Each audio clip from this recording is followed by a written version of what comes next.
Hi, everyone. Welcome to our Go Live series, Follow Our Journey Through Radical Remission Coach Training. This week, Cheryl and I are going to talk about empowerment. Empowerment is something that is extremely important to both of us and universally important to our well-being, and a topic that comes up throughout coaching, especially promoting health and well-being and healing. And it's a topic that comes up in many components of life. It is my favorite part of coaching, empowering others. People often come to coaching feeling very disempowered. They feel a lack of control, lack of confidence in themselves and the decisions that they're making. They feel like they're giving away their power by letting other people make decisions for them, and they're losing sight of what they're capable of. So, like you had mentioned, empowerment is a very important component of our well-being and why it is so relevant in our health and wellness coaching. So to me, what empowerment means is making a conscious decision to take control of your destiny. It's being aware that you are constantly making choices, very small choices sometimes, but that these choices end up determining where you are, what you're doing, where you are in life. So that's my personal definition. Through radical remission training, it's a little bit more specific to health.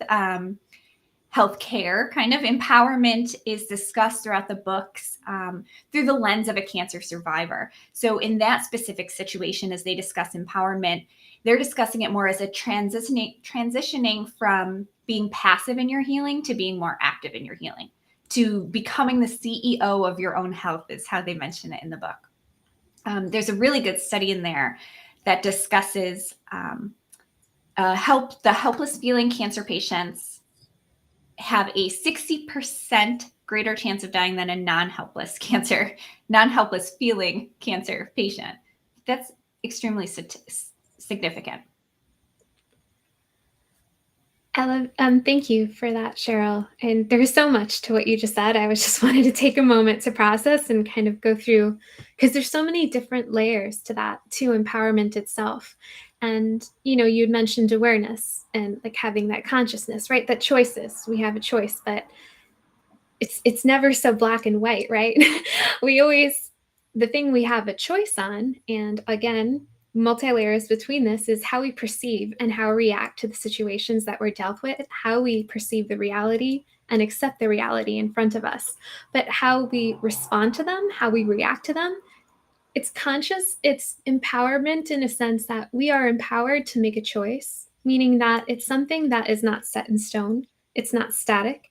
For better, for worse, for no adjectives whatsoever, it might be for neutral, we can change how we respond to things. And how we respond has so much to do with our upbringing, the social environment we were raised in, our environmental settings, our professional settings. There's so many different influences that come into how we perceive and how we react. And so, you had mentioned cancer patients, right? That's what we're doing with this radical remission training. It's hard because how do you feel empowered when they didn't choose their health? They didn't choose the situation that they're in. But how, and sometimes there's no rhyme or reason, at least that I can understand with my limited understanding, as to why things happen to certain people and things don't, right? Just look at the world. But how do you still go on to having empowerment? And so the thing with the empowerment that I love is it always starts, for me at least, with a shift of consciousness, or at the level of consciousness, is at the level of something subtle. So whether or not an external reality can be changed, our internal environment situation can always be shifted in some which way to make something a little bit more, well, just to change. I'm not going to put any limitations on that. Yeah, I completely agree. I think we never have control over everything that's going on in our lives, but we do have control on how we respond to the circumstances of our lives.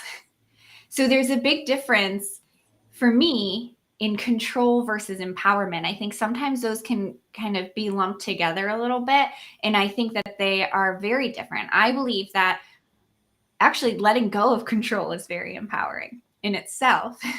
But empowerment is recognizing and making the choices around those circumstances that we may be dealt with. I just felt like a lightness with that letting go, like trying to throw any control out the window, especially as a professional, trying to go through so many things, trying to control or plan, and then realizing at the end of the day, you can do so much, and then there might be other plans in store, whatever your spiritual beliefs may be. But I remember one of the things, especially when I was a physician in training, when you work so many hours and you're in a system all the time, it's easy to get a little cynical, or for me, it was a little jaded. Personality changed. I wasn't really proud of it, but I always felt like if my working conditions are not human, how can I expect to be like the most human that I can be in the most pleasant way? And I always used to use that as an excuse. And it wasn't until I actually did this inner engineering program offered by the Isha Foundation. It's led by Sadhguru Jagiva Sudev. That was the first time I really realized that I am responsible, and only me, for how I react to situations. And, it took a really long time to accept that underneath the surface, that no matter how the external situation can be, it's me showing up and having that response. And I have full consciousness and awareness over that, and just kind of been learning the right way to change it. And so spiritually, my spirituality and religion has really come into play for that. I'm so grateful for that. Yeah, you bring up a good point. Like with empowerment kind of comes a little extra responsibility, right? Now you have to own you have to own that you are making choices, and that these are choices, your results are based on choices to an extent that you have made. So it can be intimidating to become empowered. You can need to be courageous. It takes courage to become empowered. But it's definitely something worth worth doing, for sure. Like, I believe it can be an individualized process, but there's a lot of universal aspects of it. So my belief is that in order to become empowered, not only do you have to have some courage, but you have to have some self-awareness, as we discussed, and self-efficacy as well. It's necessary to understand your strengths and weaknesses, to understand what you value, to understand your beliefs and what it is that you want to be, or where it is in your life that you want to go, so that you can feel empowered to get there. Because if I don't know those things, I don't know where I'm trying to go, how can I be empowered to get there?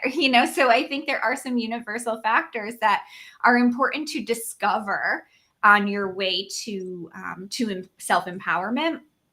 But I also think that it can be individualized, like I had mentioned. Like, on the way to empowerment, we may need to cultivate some skills.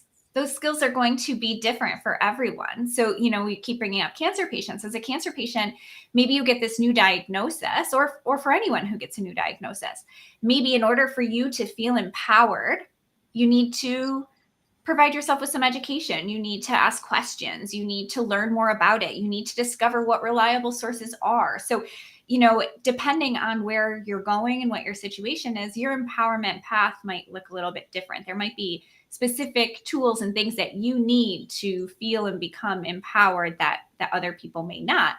And then there's, some more universal things like the positive mindset, creating SMART goals, like small goals that are achievable so you can continue to build your confidence.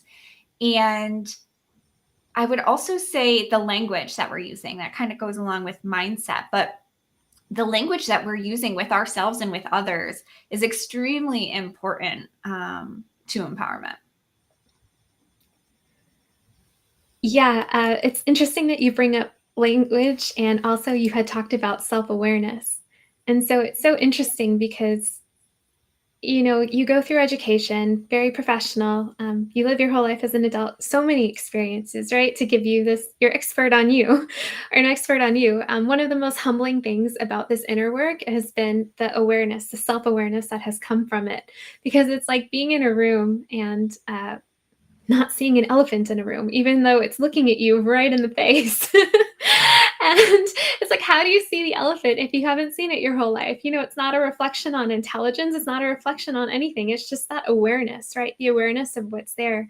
So for me, at least, so I was raised in the Gursikh religion faith, and the foundation is Vedic philosophy. And it's believed by many thoughts of philosophy as well that the thoughts we have, the cognitions we have, like manifest our reality.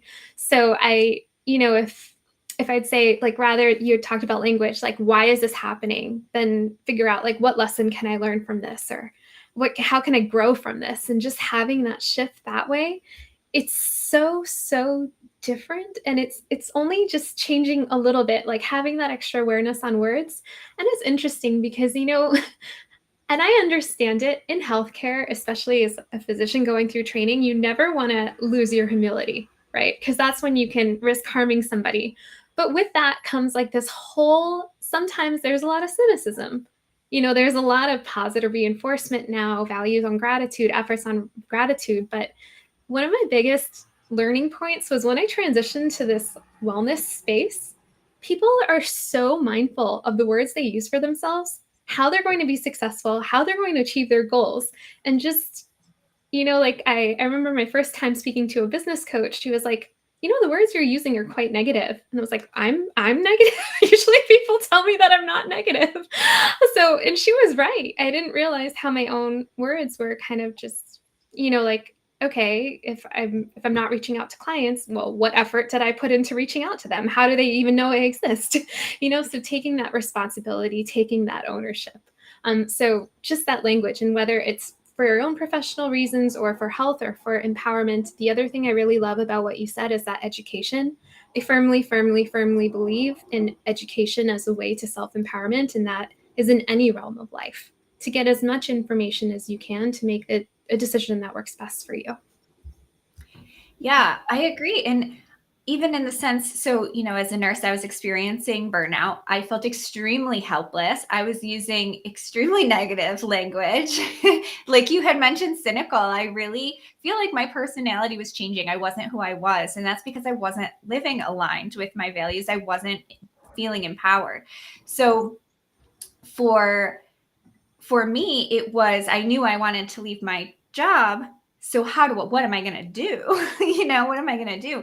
And then learning about coaching, doing the inner work, like just that continued self-education, and outward education, I was able to realize what I truly valued and start to feel empowered, and then ultimately make the change to leave the healthcare system and work with clients in this way.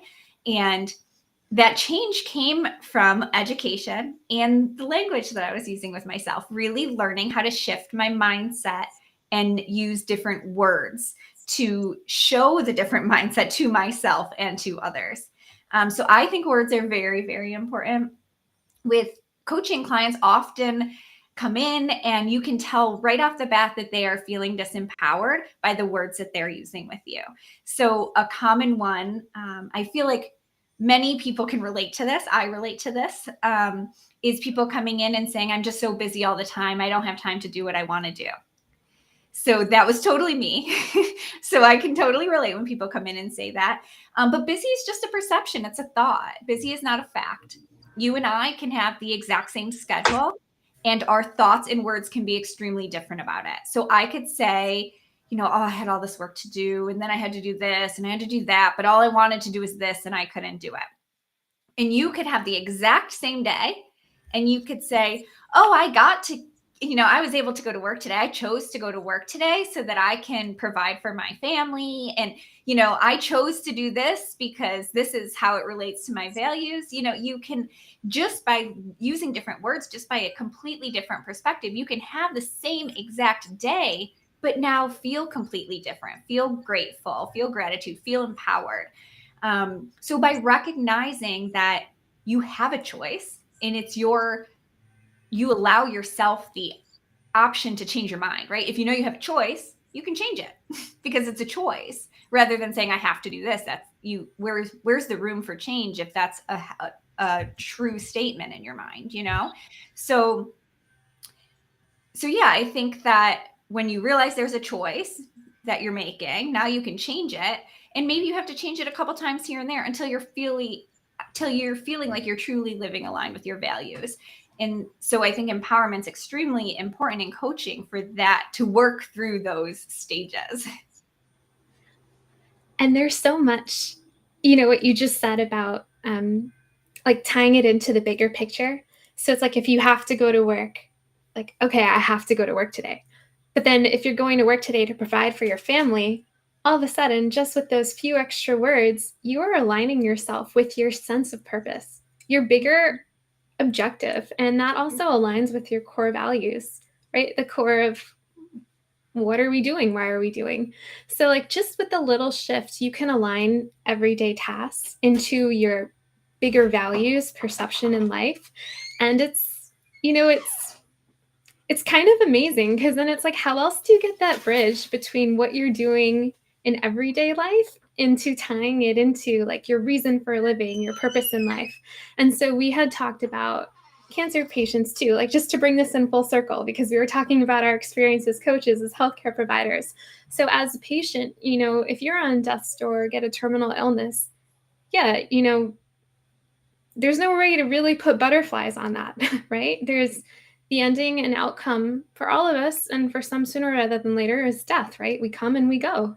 And sometimes just having those honest conversations, it's what's so important to empowerment. Granted, nobody can ever know when our time is here, but if you know that, if some are more aware than others that our time is limited, having the empowerment to choose how you want to spend that time that we have.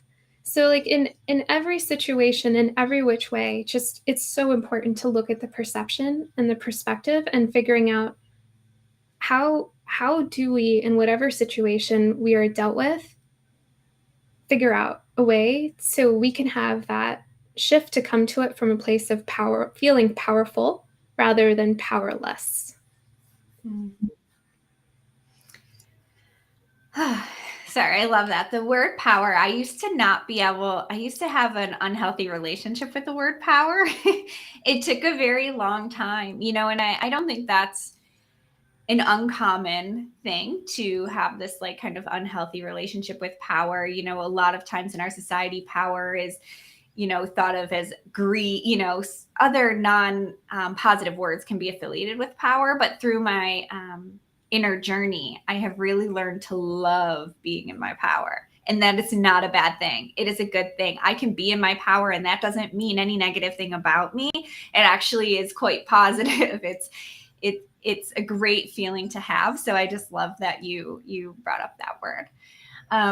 Yeah. So now this is something we can start. Everybody listening, anybody can start taking these steps today. Like, are you feeling any of these ways that, we had talked about? And do you want to become an empowered? And what are some ways that you can start feeling empowered today? Is there one little way you can start to become a little bit more aware? Is there a something you feel you have to do that you want to start to consider, like, what is my choice here? What is my other option? Because you don't really have to do anything. So what's your other option? And are you happy with the choice that you're making? Does it align with your values? If not, is there a way to change it? I think it's a fun it's really a fun skill, tool, whatever you want to consider to play with. It's exciting. Yeah, and I love the fun part too. You can tell when you get older, fun is different than like when you're little, you play with toys, and I still have bubbles. But anyway, no, the fun part about the empowerment is that there's a spectrum, right? There's no right or wrong, and at the end of the day, it's only you. Like it's only for you. And so whether it's like choosing to read something, even if it's an uplifting quote, whether it's choosing to spend time or to do something that motivates you, it doesn't matter yet if like the outcome. An outcome's great, don't get me wrong. If you do something that results in an outcome, kudos. But at least the starting point always starts with that cognition, with just like even just thinking about something, because like just and having some acceptance and gratitude and compassion for wherever your own journey takes you. Yeah, I love that. And in outcome, it doesn't have to be. So maybe you have this big outcome, like I want to completely switch my life and I want to be here. And that's great. And on that journey, though, there are going to be a ton of little baby outcomes, like sure, you might have this big outcome, and it might be difficult to relate how this one choice you make is going to affect that big outcome. But just be so curiously compassionate with yourself and try and think, okay, this one little choice I made, what is the outcome of that? What are the benefits of the outcome of that? And just start playing with the little outcomes too. I love that, the little outcomes. Yes. And being mindful, right? Just with all of that, as amazing as it is to have that empowerment, is also to keep the present focus. Although it's wonderful to have goals and future orientation, it's that present focus as well. And with that, I'd love to have Kelly Turner's book right here. There is a beautiful segment I'd love to read that kind of just puts everything into play on what we had talked about. It's in her chapter called Taking Control of Your Health, and this is on page 46. This is Kelly Turner's Radical Remission book. And it's under a section that's called Not Being Passive. While modern medicine may view the body as a machine whose parts can sometimes break, alternative healers view things a bit differently. They see the body as a sophisticated organism that intertwines the physical body with the non-physical mind and soul. In addition, they view the body as something that can function quite well as long as you take proper care of it, the mind and the spirit. It is kind of like taking care of your car. You can either drive it around recklessly, scratching it and denting it, and never taking it in for an oil change. Or you can drive it gently, providing it with high-quality fuel and oil, and cleaning it regularly. When you look at it this way, the most influential player in this scenario is neither the car nor the The most influential player in this scenario is neither the car nor the car's mechanic, but the driver. That's beautiful. Such good books. They never get old. Well, thank you everyone for joining us today. Please let us know what you do to feel empowered. Are you feeling empowered? Remember to stay in touch with us, social media, email, however is most convenient for you. And we will be back here next Friday. Thanks, everyone. Have a wonderful week. Take care.